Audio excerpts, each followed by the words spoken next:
વાવ જિલ્લાના વાવ તાલુકામાં ભારતીય જનતા પાર્ટીના સંગઠનમાં મહત્વપૂર્ણ ફેરફાર સાથે નવા તાલુકા પ્રમુખની નિમણૂક કરવામાં આવી છે। યે હે ન્યૂઝ ઇન્ડિયા સમાચારને સત્તાવાર મહોર લાગતા વાવ તાલુકા ભાજપ પ્રમુખ તરીકે ભરતભાઈ સોઢાની નિમણૂક કરવામાં આવી હોવાનું જાહેર થયું છે। ભાજપના સંગઠન દ્વારા કરવામાં આવેલી આ નિમણૂકથી વાવ તાલુકાના પાર્ટી કાર્યકરોમાં આનંદ અને ઉત્સાહ જોવા મળ્યો હતો। ભરતભાઈ સોઢા લાંબા સમયથી પાર્ટી સાથે જોડાયેલા રહી વિવિધ સંગઠનાત્મક જવાબદારીઓ નિભાવતા આવ્યો છે। તેમની કાર્યશૈલી અને પાર્ટી પ્રત્યેની વફાદારીને ધ્યાનમાં રાખીને તેમને આ મહત્વપૂર્ણ જવાબદારી સોંપવામાં આવી હોવાનું જાણવા મળ્યું છે।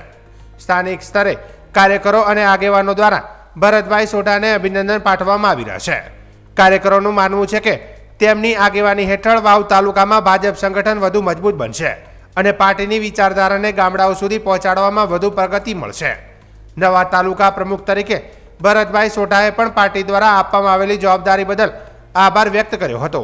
તેમણે ટેલિફોનિક વાતચીતમાં જણાવ્યું હતું કે સંગઠનને વધુ મજબૂત બનાવવા અને કાર્યકરોને સાથે રાખીને વિકાસલક્ષી કાર્ય કરવા તેઓ પ્રતિબદ્ધ રહેશે। વાવ તાલુકામાં નિમણૂક રાજકીય રીતે મહત્વપૂર્ણ માનવામાં આવી રહી છે, કારણ કે આગામી સમયમાં સંગઠનને મજબૂત બનાવવાની દિશામાં નવા પ્રયાસો જોવા મળી શકે છે।